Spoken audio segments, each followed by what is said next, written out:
Bueno, buenas noches, muchas gracias por venir. Acabamos de tener el placer de escuchar a Beto Ponce, notable como siempre, dándonos sus versiones de la música que comentamos acá y citando algunos otros compositores, ¿no?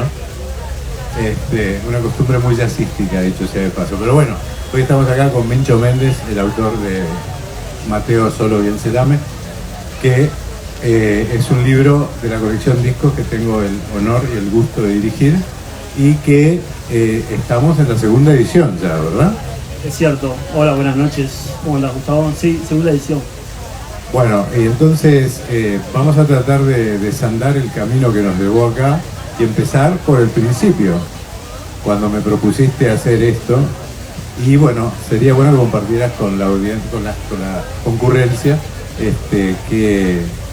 ¿qué motivos te llevaron a esto? ¿Por qué Mateo y por qué Mateo Solo Biencelame?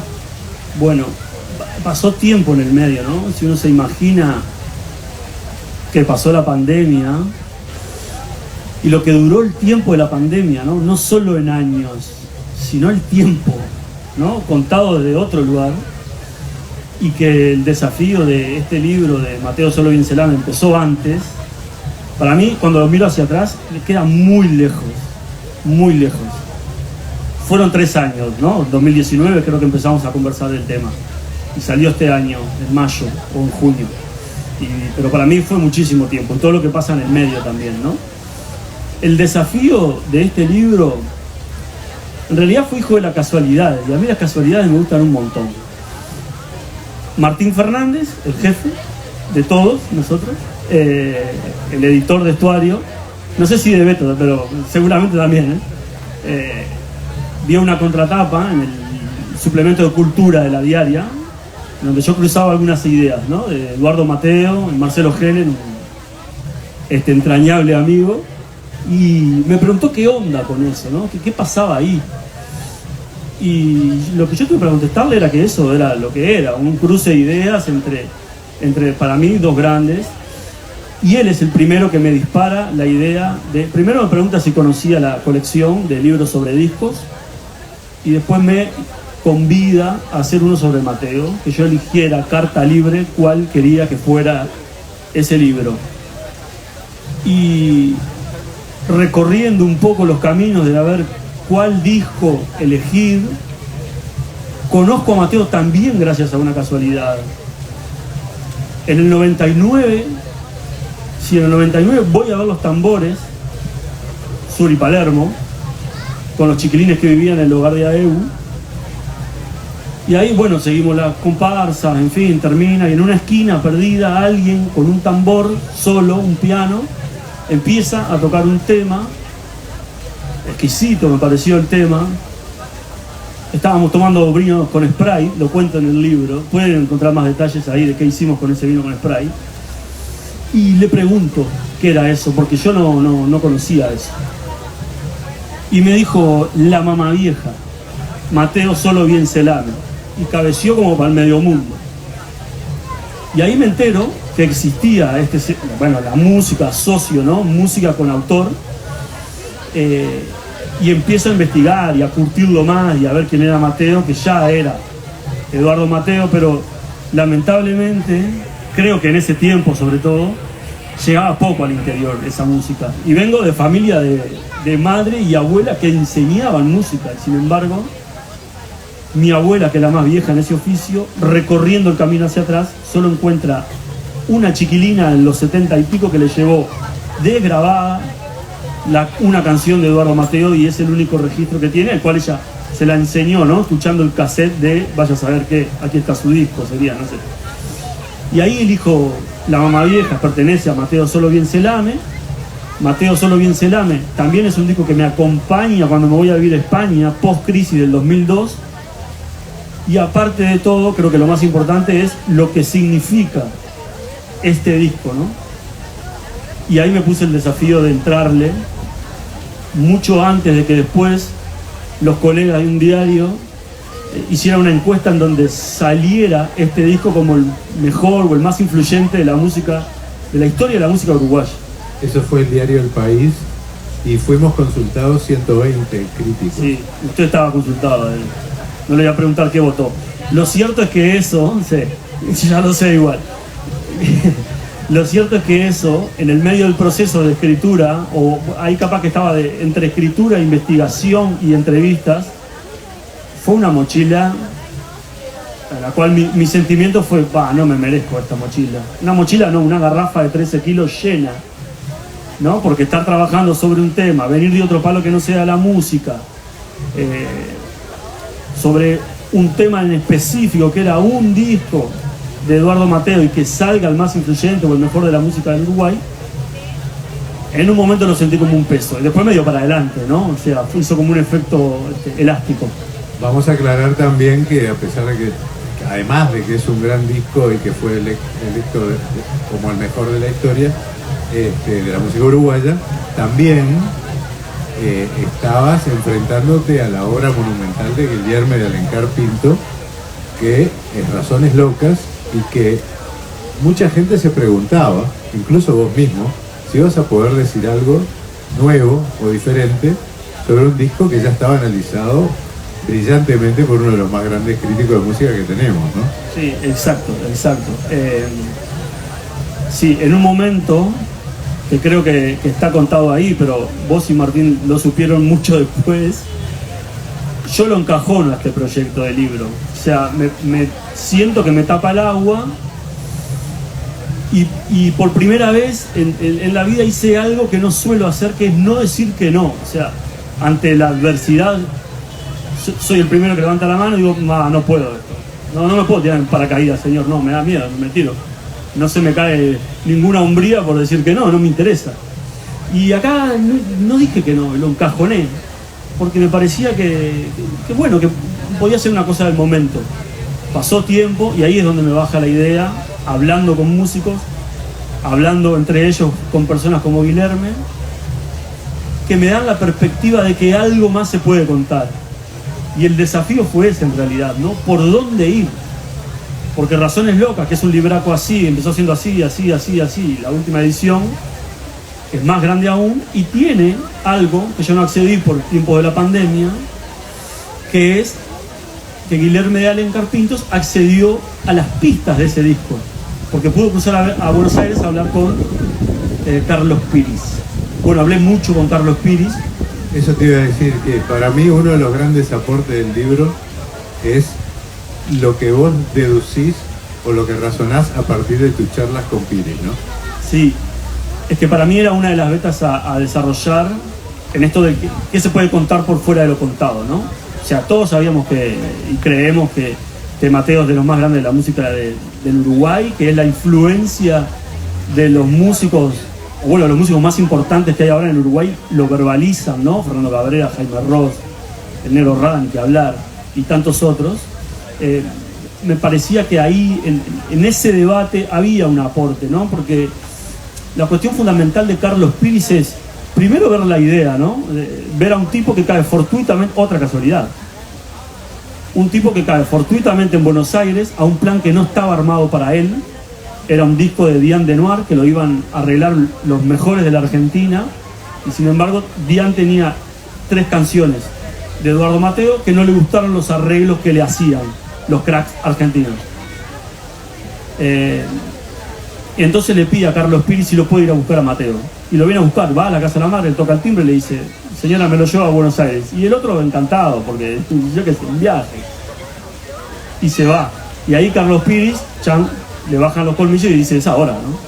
O sea, Eduardo Mateo no tenía un disco, en el 72 ya era un músico, por lo menos dentro de la música, de referencia, ¿no? No masivo ni hipermasivo, pero sí de referencia. Y no tenía disco, por diferentes circunstancias, que están debatidas un poco ahí también. Pero Carlos Piris ve la oportunidad. Y después las circunstancias que pasan con el disco en sí es que, bueno, algunas conocidas, que Mateo graba lo que quiere, que pide que se borre, que se viene abruptamente.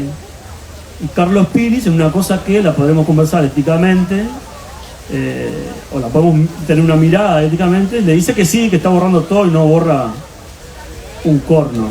Y lo bien que hizo, porque en realidad después creo que, por más que lo podamos mirar éticamente, me digo y contradigo, creo que se salda esa cuestión ética cuando Carlos Piris viene a Montevideo y le trae el disco y le dice: Mateo, este es tu disco, ¡pa! Está buenazo.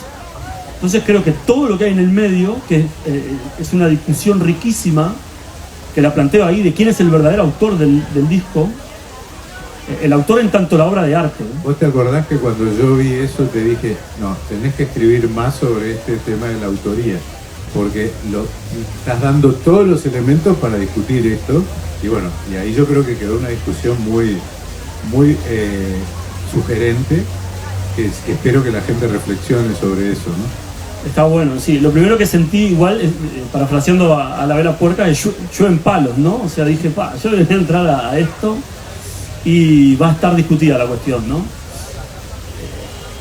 Sintéticamente, parto de la idea de concepto obra de arte, en tanto es pensado, diseñado, estructurado y puesto el punto final de alguien para que esa obra sea, ¿no? El pintor, Van Gogh, ¿qué hizo?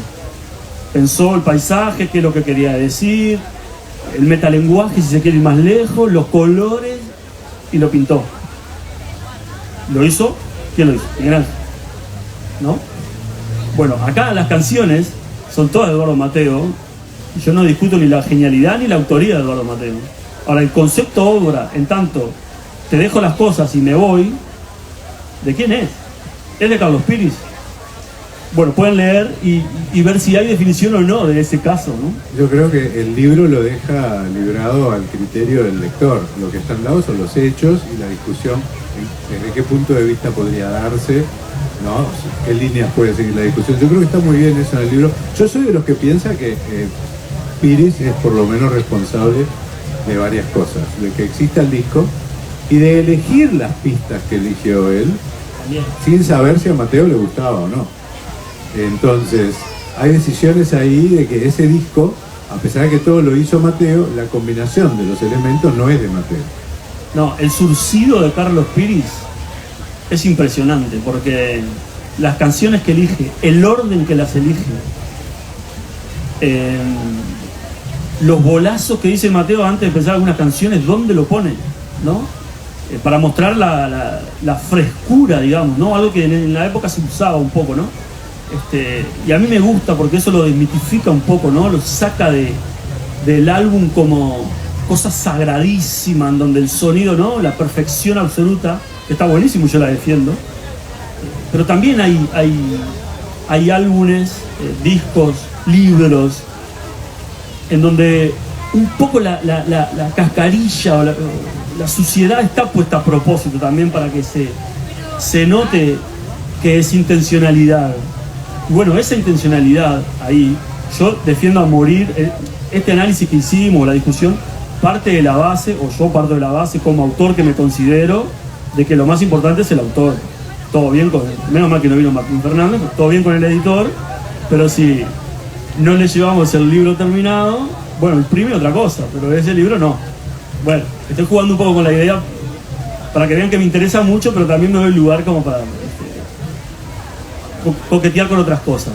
Entonces, partiendo de esa base, creo que hasta eso eligió bien Carlos Piris, ¿no? Porque a Mateo le gusta, vuelvo a ese punto.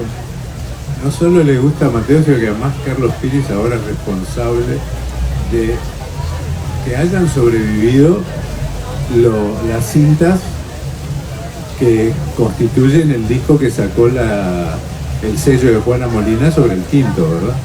Y a donde también estaba Mateo. Entonces, mucha de la historia musical de Mateo estaba relacionada con Piris. Total. Carlos Piris para mí es un puntal del libro y de Eduardo Mateo. Del libro en el sentido de que es una persona grande, que en tiempo de pandemia se predispuso a hablar conmigo. Y aclaremos que también Guillermo te dio un par de horas también, ¿no? De entrevista. Guillermo me dio, sí, más de un par de horas. Más de un par de horas. Sí, con Guillermo hablamos mucho. Y yo le estoy muy agradecido. Se lo dije a él personalmente, lo hago público también. Porque no era fácil entrarle al tema. Bueno, lo que decía Carlos Piris es que me parecía que tenía que ser de los actores de reparto que pude haber elegido para este libro, que es Eduardo Mateo, si se quiere un poco el periodista investigador que va contando su rumbo en tanto el disco, y también Carlos Piris. Me parece centralísimo lo que él hace, ya conociéndolo a Mateo desde mucho antes, haciéndole la cartelería para que tocara en los 60, y también, vuelvo a repetir, en este disco para abrirle la puerta a algo de la música uruguaya que no estaba en ningún lado, y después de esa vez tuvo un mojón para siempre. Todo eso se lo debemos a Carlos Piris y a Eduardo Mateo, obviamente, ¿no? Obviamente, sí, pero me gustaría, también hablaste de los personajes del libro, ¿no? Tu personaje es muy importante porque explica el porqué del libro, ¿no? Y algún tipo de consecuencias que genera el disco, por ejemplo, ¿no? Y eso que no me dejaron hacer ficción, pero bueno. No, ¿cómo no? Ficción se puede hacer. No, pero no me dejaron. La ley no me dejó. Me lo cortó de raíz. Sí, bueno, pero la libertad existe. Sí, obvio. Es más, ahora igual lo camuflé, me parece, al personaje. Vamos a publicar una novela pronto también. Bueno, no la buena. Ya lo hemos hecho 2 veces ya. Esta sería la tercera novela. Pero, escúchame, eso está muy mal, me acabo de enterar de eso. Wow. Pero volviendo al tema y los personajes y los protagonistas, hay algunos que vos elegiste para entrevistar, que son músicos muy importantes, y ¿podés contar quiénes son y por qué los entrevistaste a ellos sobre Mateo? Si me olvido de uno o de una me matan, ¿no? A mí me parecía extremadamente importante que hablaran muchos y muchas de los que vivieron la vida con él Entonces habla Diane Lenoir, Estela Mañone, Mandrake, Cabrera, el Hugo, que habló poco por teléfono, pero habló contundente. Hugo Fatoruso, quiero decir. Y después, ya me voy a acordar de algún otro. Y después me parecía, bueno, Carlos Piris, obvio, ¿no? Sin Carlos Piris, la hermana de Eduardo Mateo, otra también. Súper importante, ¿eh? Súper importante. Además, vos ponés énfasis en algo muy importante que rara vez se dice, que tiene que ver con cuestiones de etnicidad. Sí. Etnicidad de Eduardo Mateo. Sí, es verdad.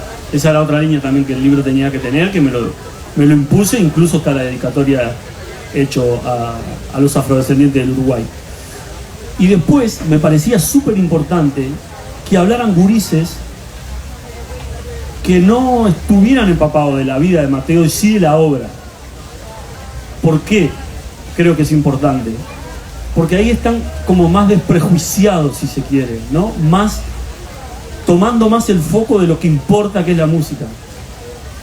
Y aparte de eso, hay otros personajes colindantes que no tienen que ver necesariamente con el hecho de hacer música, como puede ser mi personaje, en donde creo que a mí no me interesaba mi personaje, sino tratar de demostrar que la música nos acompaña a todos lados, aún sin proponérselo, sin que lo propongamos.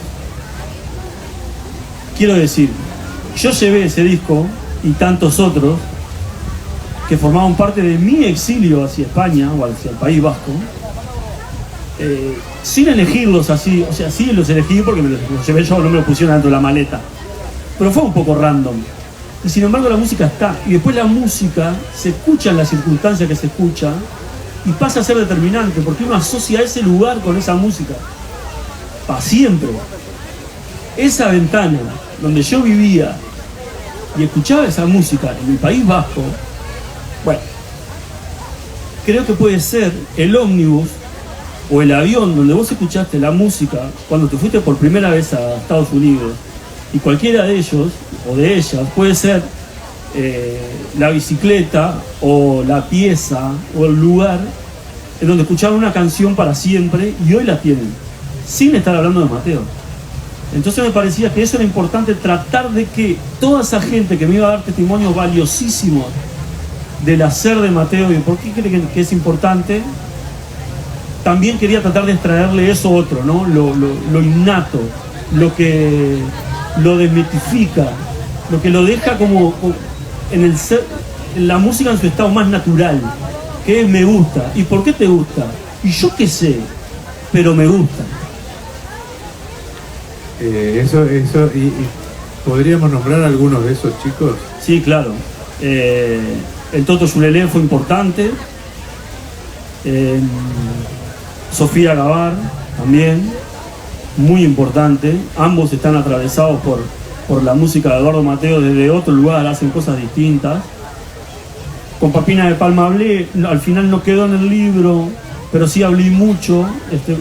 Digo que no quedó porque no fue explícita la entrevista para estar adentro de él, pero sí me dio sus pareceres y eso me pareció importante también. Y no vale agarrar la contratapa y leer todo lo que hablaron, pero me estoy olvidando. El pánico escénico, las luces. Las luces están un poco fuertes, ¿no? Sí, están un poco fuertes, sí. Se ríe Beto, no sé si va a tocar una. Sí, ahora antes el que va a cerrar es Beto.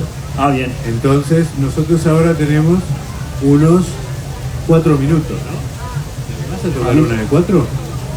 Ponemos un marco porque... Sí. Nosotros ya, después de esto ya terminamos. Vamos a terminar la entrevista o la conversación nuestra ahora y Beto nos va a deleitar con otra de sus interpretaciones. Pero antes de que nada... ¿Está bien?